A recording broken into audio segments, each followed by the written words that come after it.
Most of you probably know that finishing the sides of your painting is an important step. It can instantly elevate the quality of your work and make it look truly professional. But how do you do that when you're starting out with something that looks like this? What colors to use exactly, and how to do it had me unsure and starting over and over. So to save you that time and effort in this video, I'll show you different options, different effects you can create depending on technique, and exactly how to finish the sides. So by the end, you feel confident in choosing how to finish your art and getting it done. There are two main ways to finish the sides. One is choosing a solid color, and I'll talk about choices and technique in a second. And the other is to extend the artwork, or at least the colors, around the side. Let's start with that option first. If you choose the option to extend the front of the painting to the sides, this is a choice you're going to make when you start the painting. This is one where I've extended the colors to the side. Don't worry, it's not a lifelong commitment. You can change it up, but I find it is especially good for small canvases. This is a work in progress. It's 36 square inches, so 6 by 6, but it has a 1.5-inch depth. And quick math here, the surface of the sides is the same as the surface of the front. So I've extended it here. I have collage on the side, I have stenciling on the side, drips on the side. I have painted small canvases like this on the sides, one solid color, but it's also nice to work the sides as well. On my larger paintings, I find it a little trickier though, because sometimes I'm just in the flow, I'm doing the layering, and I don't really think about doing it. But on this one, it has a really, really nice effect. So it might be something to consider, a little rule of thumb for small art. These are photos of another little 6 by 6 that I did, actually a set of two. So if you use this method of extending the front around the sides, then your sides are done when your artwork is done. I just wanted to pop back in and show you these paintings. There's another one I'll show you in a second. Still a 6 by 6, but I finished the sides one solid color. I often get involved in the front and don't think of extending to the sides. The others that I showed you work in progress, I did actually think about it when I started out. So will I do that from now on? Maybe, maybe not. But, just to tell you, there's no absolutely hard or fast rule. This is the other one. I love both of these. They're up on my Etsy, actually. I like the little details of color that pop out, and I like the overall shades of red. But anyway, I digress. The color is a darker color that's already in the front, so they're almost exactly alike. Yeah, they are actually the same color because I think I did both of them almost at the same time. So anyway, not too much of a contrast. You can see it melts. This is just the light that probably makes it look different. But you can see, it blends in really well too. So just to let you know, there's no hard or fast rule, right? You don't have to think, well, I absolutely have to do the sides the same as the front if it's a small painting. But if ever it's something where you think, oh my goodness, like I really, really, really don't like that at all, well, then, good news. You can just paint over it.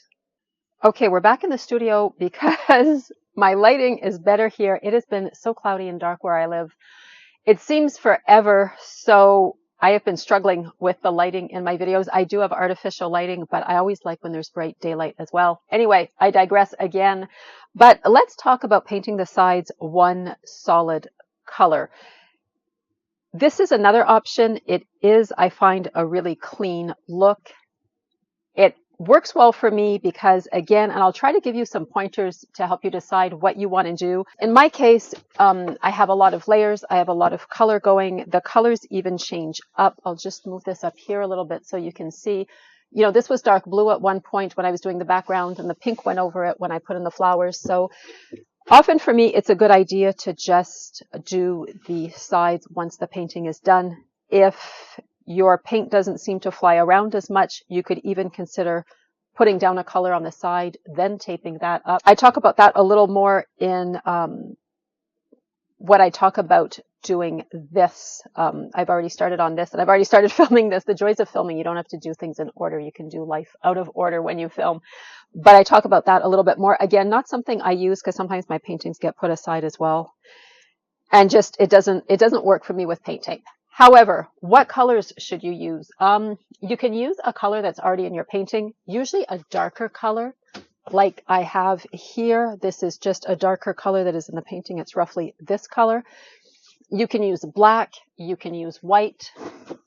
This is also a darker color. It's probably almost the same color that is in the front of this painting as well. I just took it out. And by the way, this is not 1.5-inch gallery canvas. Obviously, you can tell it's 3/4 of an inch. But always do finish your sides. I mentioned that at the beginning of the video.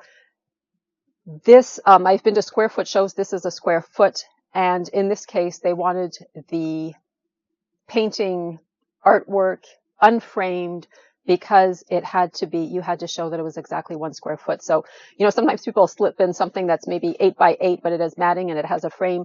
They absolutely wanted it unframed. So don't take for granted that a show or a gallery or even a buyer is going to want to have it framed. That's why I always finish the sides regardless of the width of the sides. So option to choose a color in the painting, option to choose black, option to choose white.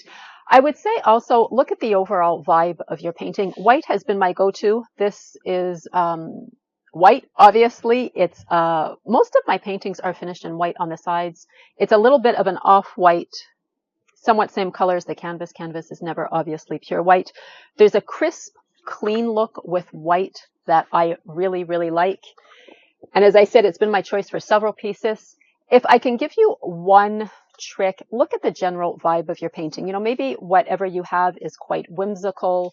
It's, it would lend itself to having one of the bright colors in the painting on the sides. That's something I've seen done as well. It could be a bright orange. It could be a red. Especially nice also for a smaller canvas. If you're doing something that's very representational, then maybe you don't want anything detracting from that, from what's going on the front. So again, a darker color that's already in the painting, perhaps. Again, white might be a good choice there as well. Black, I find, stands out. I have not done anything in black. I find black, even if it starts below the edge of the painting, and these are 2 different techniques that I'm going to show you, but even if it starts here, I find it black is black, and that applies in painting as well. It can be really, really harsh.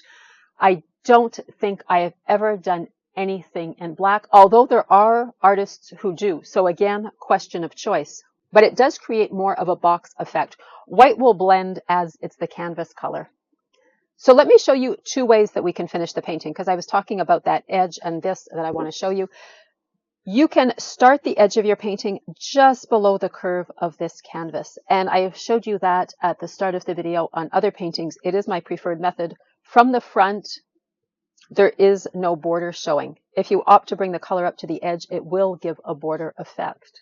Again, question of choice, but it will give a more boxed in effect. Almost like you're slightly framing it. There are artists, again, that do choose to do that. It is black. They always work in black. It's always right up to the edge. Again, a question of choice. Just good to know what your options are. That's not something I do. You can tell I really, really like to just bring this around the edge, especially on a smaller piece. I just find it gives it more space. It looks, less contained or less restrained. So the border technique isn't something I use very, very often, but I'm going to try to show it to you on this piece. And you can see, again, I've used the darkest color in the painting, one of the darkest of the dark blues. And you can see it a little bit here on the white. The color comes right to the edge. Let me try to put it like this and focus this without this shaking around too much. There. As I said, not a technique I prefer, but I will demonstrate that in a minute, a little further on in the video. I'll show you how to do the wraparound technique, and I'm doing it on this painting that I finished. I have another one where I do want to do this in a very, very dark denim color blue, and I probably will create a little bit more of a border for that one, so I will show you that as well. In case you're wondering where any of my supplies come from, if you're wondering where the supplies in other videos come from, I have all that through my newsletter. You can sign up for that on my website. I'll put it up in the corner here somewhere. I like that, first of all, because YouTube flags the links when they are not good anymore, and anything flagged on a video, if you're a content creator, gives you angina. Also because I get to add a few comments in about products that I really, really like, and I really, really do recommend you use. Other things I would just say shop around for. Not really worth it to buy necessarily that brand. Prices vary so much. And by the way, I'm in Canada as well. So With the tariffs, there are products I really, really do like, but unfortunately, they have gotten quite expensive. So for this painting, I do want to use that wraparound technique. I want the edges to be white, so I am going to use painter's tape. Painter's tape is your best friend for this. And of course, I have to make sure my edges are prepped to begin with. So this has already been pretty much sanded down. Let me show you on the other side. I'm not sure I did all of this. It's pretty smooth to begin with. What you can do is, rummaging around here looking for stuff again, just run, if you have any drips, a scraper along the edge. Make sure you don't dig into it. Sometimes instead of a plastic scraper, a metal scraper works even better. But again, just be careful you're not digging into anything. So I have a little spot here that maybe I'd like to lift off a little bit. Otherwise, everything looks good. And at the end of the day, it is, sorry about that, it is a painting. So I'm not going to go absolutely insane making sure everything is perfect. This isn't a print printed on canvas. It's an actual painting. I will sand a little bit, and I'm not going to show you the whole sanding process, but this is a fine sandpaper. It's 320, just again to make sure things are relatively smooth. Here on the other side, I can feel it's a little bit rough, and I'm going to use my sandpaper again a little bit just to get that smoothed down. Up here too, I could use a little bit of sanding. Okay, getting in maniacally close. This is the top edge, and don't worry, I'm resting it on my foot, so it's not scraping along the floor. But this is a little bit of a bump that might annoy me. And let me make sure the camera focuses on this.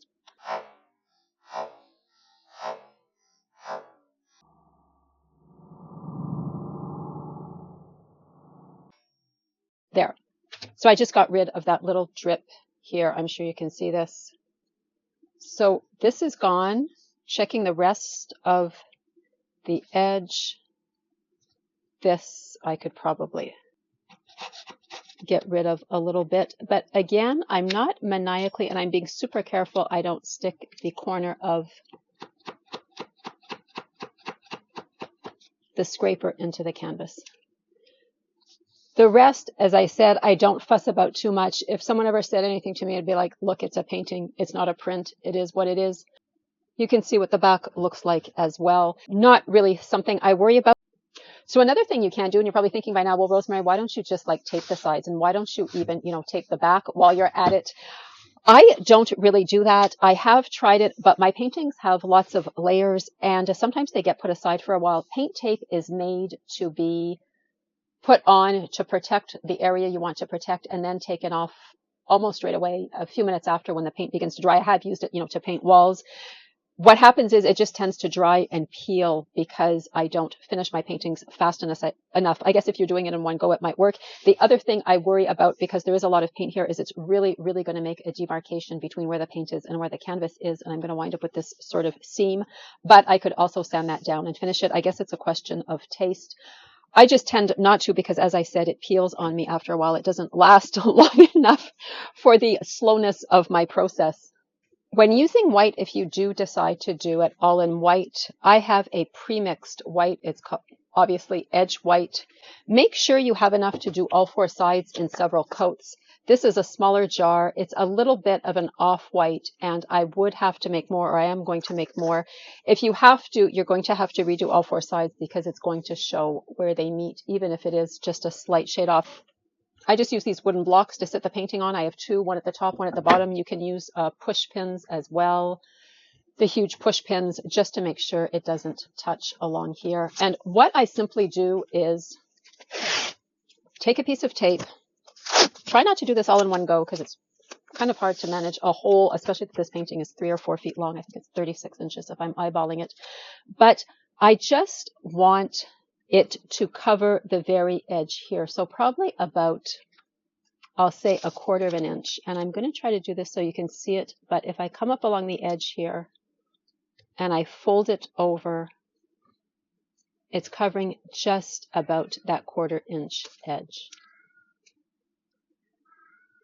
And looking at it here, it's pretty even. I won't maniacally measure it. I'd be tempted to. I am. I am sometimes too much of a perfectionist, and I used to agonize over these things, but it's pretty much even. It's pretty much all the same size. And the canvas isn't a perfectly 90-degree sharp edge, right? It's sort of rounded. It's pitted a little bit. And once it's done, when you take the tape off, sometimes you do have to do a little bit of retouching. It sounds like a fussier method. It is in a way. At the same time, I really, really enjoy the effect it has, as I've shown you on the finished paintings. I like this wraparound effect. I like the other effect too. And again, it just depends on each painting. I sort of tend to look at them and just wait to see what inspires me. So I'll do that in sections, and then I'll roll over this with my edge white paint. The roller is going to be much, much faster than the brush, and it just gives a nicer finish overall. Just again, do remember though, and let's move down to this part that has no tape. There has to be enough paint here along the edge. Obviously, I've gone over quite a bit. You might have to retouch a bit if sometimes you forget. As I said, when I get in the flow, I don't always think of it, but this is going to be excellent. This is more than enough, actually. And just going around the corner here, no worries. We're just going to go around the corner and fold it over like that, and we're still going to maintain that roughly 1/4 inch edge. I'll just fold this down, doesn't matter, and then I will continue along here and do all 4 sides.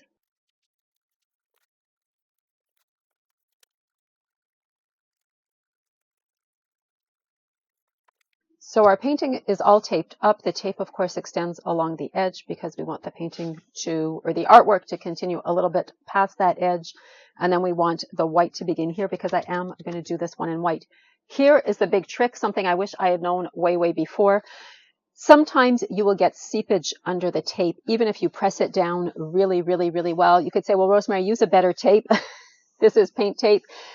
I have used that. It pulls the paint off, and there's a flexibility about acrylic paint, so it doesn't just pull off its chip. It can start tearing and come all the way around the front. So I do use paint tape. The problem is it's not super high tack. As I mentioned before, it's made to be taken off right away. But to prevent that, and I would get seepage because there's a lot of texture, there's a lot of layers of paint, there's sometimes drips around the sides, so the tape doesn't necessarily lie flat. What's underneath isn't flat, is I will take a little bit of medium, and I'm just going to do, see, I can even see here, there's a bump. I am just going to, and let me try to get you in a little bit closer.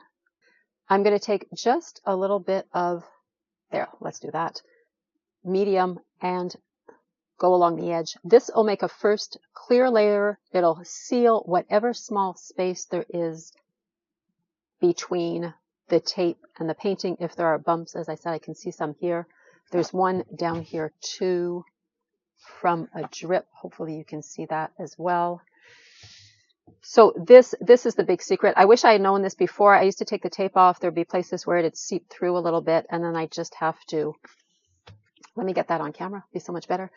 And I just have to go over it again. This will help if you have any paint that would have seeped under the tape.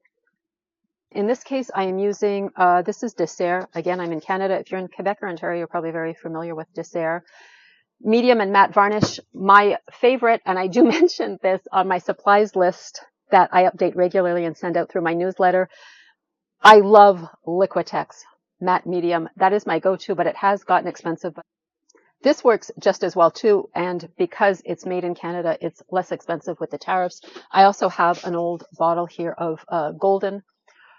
Worked very well as well. So again, you know, you don't have to go out and spend a fortune.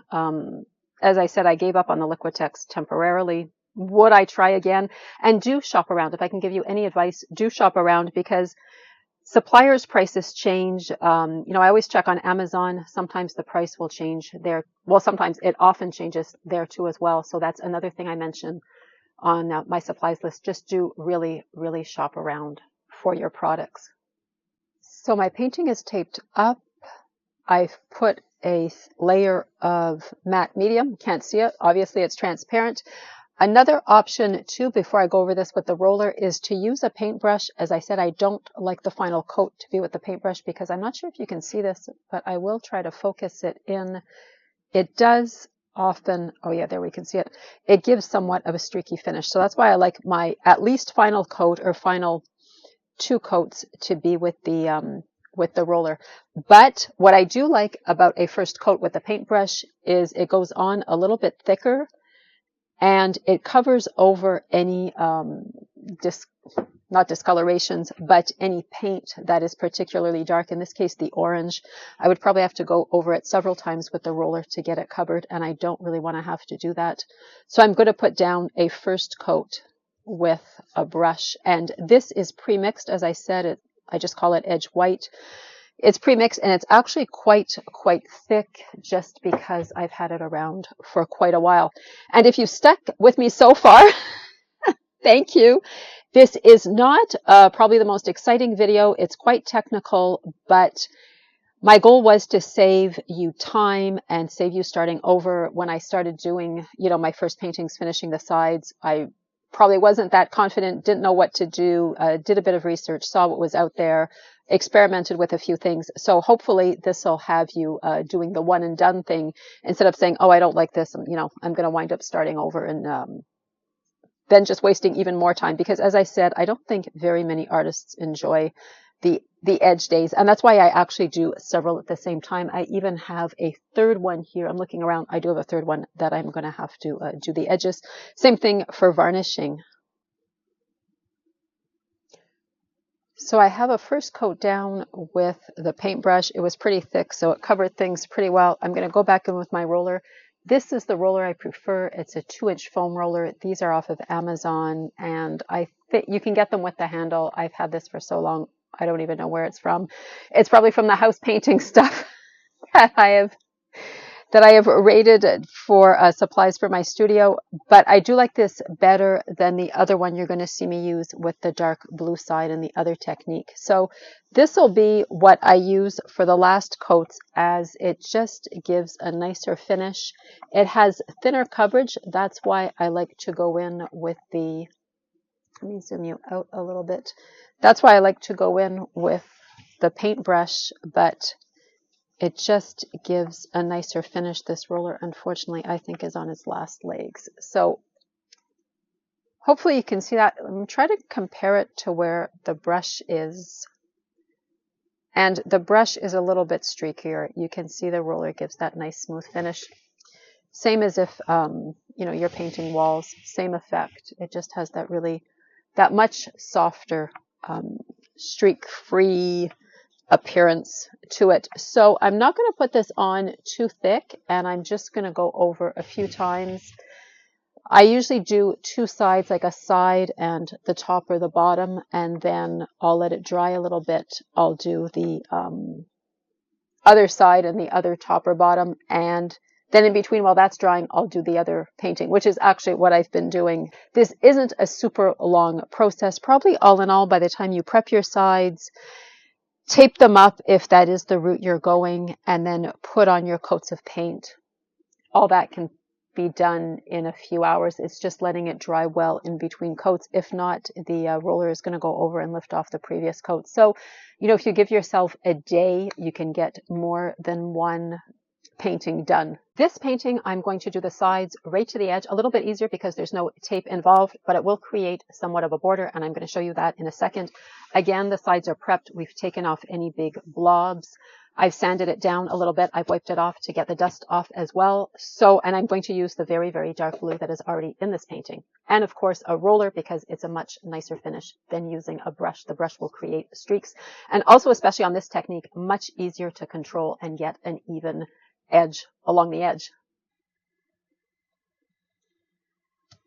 So no big chunks or chips. Sand it down a little bit to make it smooth and dust it off. Get rid of the dust too. Not a good idea to have dust.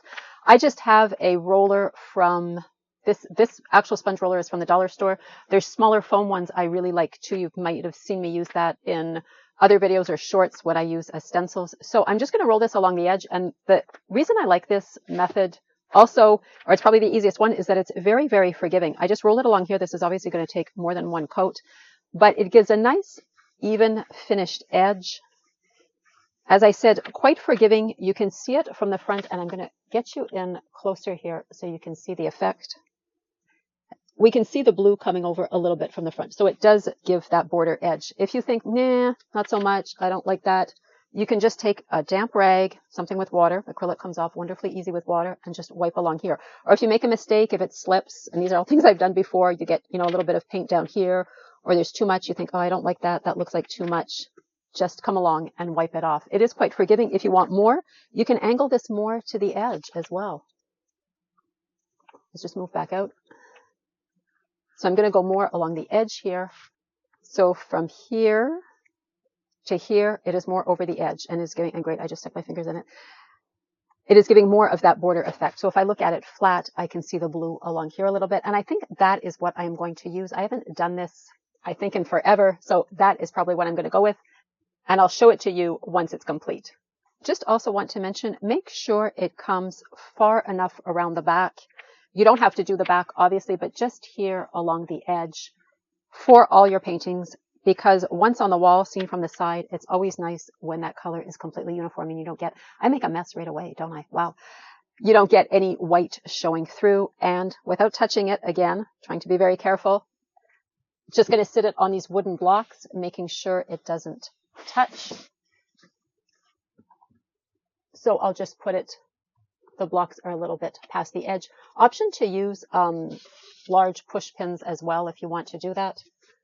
And of course, I have another one for the other end at the base, just to make sure it dries without anything touching it. So the corners, obviously, I'm going to be touching up with a paint brush.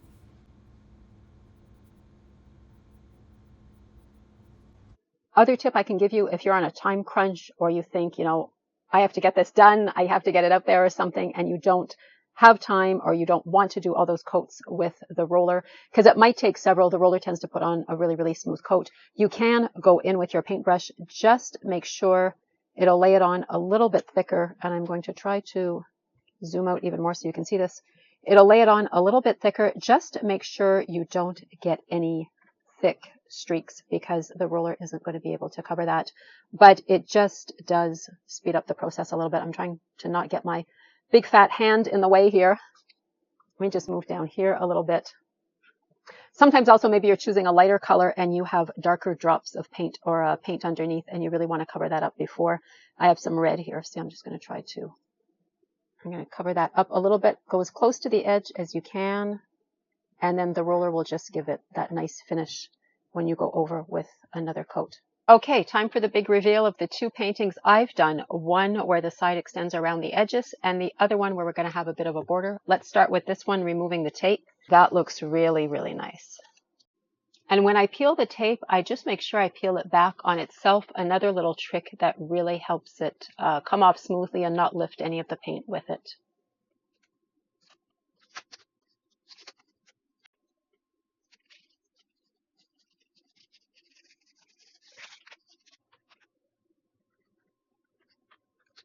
Okay, so let's look at this. I'm loving this. This is just a super clean, super sharp edge here. And let me move you down a bit here as well. Just as lovely, little bit of seepage here. I'm just going to either remove that or touch it up, and a little bit here. Just because my paintings have so many layers of paint going off the edge, sometimes it drips along the edge. So the tape doesn't always perfectly stick, but all in all, like over 99% of this, the edge is absolutely perfect. Just a few minor touch-ups, and I'll just show you another one. There's just 2 or 3 very, very small spots. Hard to tell on, proportionately, because I'm showing you really close up, but just 2 or 3 really, really minor spots that I'm going to touch up. And here you can see the other side again. This is just a really, really gorgeous, clean edge. And just looking at the painting from the front here, you can see it extends along the sides. Just lovely, lovely finish. This is one of my favorite finishes. Probably the most fussy, but also my favorite. Let's go see the other painting. This one, you'll remember, has been finished using the side technique with the sponge roller. So just bringing it right up to the edge. And if I get you in really close, you can see the edge color, which is the darker blue in this painting. Comes right up around this curved edge. It's subtle. I don't do a huge edge, but if I can get you in closely, you can see right here how it makes a border. And let's try to move back out again. Seen from the front, especially where the colors are lighter, so that contrast of dark blue and the lighter colors, you can see it here. And you can see it really nicely up here on this lighter color. It just comes around down the edge. Love this. Also makes a beautiful, beautiful defined border. And let me try to get you in and show you the top corner too. Just a beautiful effect here as well. So I hope you found this video helpful. Let me know in the comments how you finish the sides of your paintings. If you're going to try any new styles next time around, don't forget to subscribe and like. And if you want some more inspo on creating really nice collage papers with asemic rating, check out this video here. It's one of my most popular. Thanks for watching. Take care. Happy creating, and I'll see you in the next one.